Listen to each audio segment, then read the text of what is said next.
Today we will be talking about one controversial aspect of pharma marketing. When we speak to most of the brand managers in the pharma or even to some of the divisional heads or even sales head, they make one statement very strongly. I build so and so brand in this so many crores, or suppose they may say that I made brand X to 40 crore brand Y as a 100 crore brand from 25 crore and 60 crore respectively in last 2 to 3 years. See, this gives a feeling that this person has done very commendable, very good job as they build some strong brand, or we can say that key brand was looking very promising or looking very good. Now it can take the divisions further.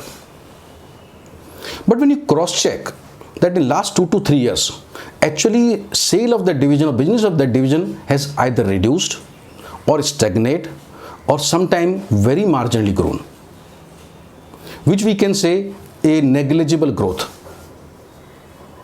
Then question comes, how this is possible? Which statement or which data is wrong? Actually, in most cases, both data are right. How? When we promote our range of the product, there is a space in the promotion mix. Means when doctor is giving 2 to 3 minutes, then how many products or which product to be promoted? Or when we give certain product samples or input, then which brand samples or which brand input to be given? In these cases, these senior manager, mostly brand managers or the marketing manager, they focus on 1 or 2 brands at the cost of other brands. This means that they promote 1 or 2 brand and slowly kind of withdraw other brands. A division or a company which may be doing a business of say 70 crore by selling say 15 brand, then they see that most of the brand either degrow or they reduce significantly and 1 or 2 brand grow. This brand grow at the cost of other brands. Means sample or input or space in the visual aid, or you can say doctor promotion, everything reduced to 1 or 2 brand only. So instead of promoting 15 brand or 14 brand, we start promoting 1 or 2 brand. The rest of brand either start degrowing or can say sale reduce significantly. A subtle message goes like this. This way, these managers build their own resume at the cost of company business performance and company profitability. Unfortunately, in India, brand building word as such is seen like a Lutein Delhi. You know, big people talk brand building and small people talk of sales. Or you can say it's something like David and Goliath story, what we used to talk in Biblical stories.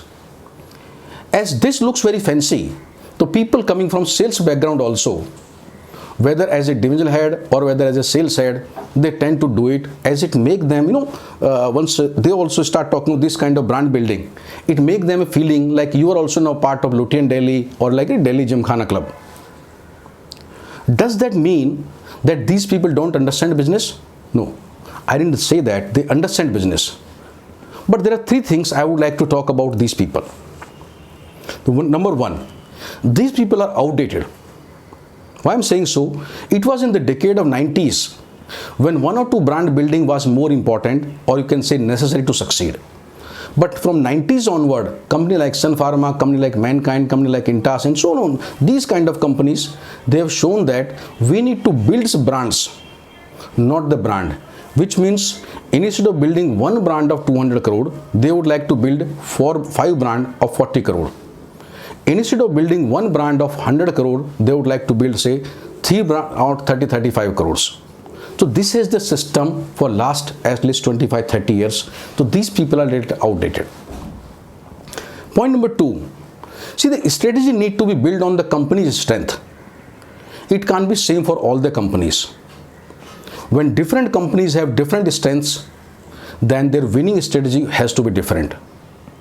And here in Me Too kind of selling environment, many company strengths lies in the manufacturing or in the large product range. In such cases, building 1 or 2 brand is not a great idea, certainly. This may be true in the case of multinational companies or the research oriented company. They will launch a very selected number of product and they sell this product till they have got patent. So they have to make it very big brand. For them, its strategy is still okay.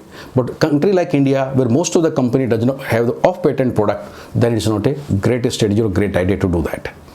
And point number 3, these people are too selfish or too short-sighted.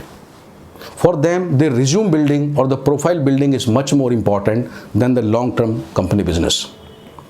As from the month one, their focus is on simply what to show in my resume from this company so that I can get a next job, rather than how I can build on this company business so that I can continue in this company for a long time. So as a conclusion, I would like to say that customs or traditions are good, but not always. Particularly when you're in the business, your priority has to be in the business, or your priority has to be doing the business, not the custom or traditions, not the building the resume. You can't be said as a mature person or as a senior person if you does not take care of the company business or company profitability. That's for you have been kept for. So this is a food for thought for all of you. Think about it, and thank you very much for watching this today.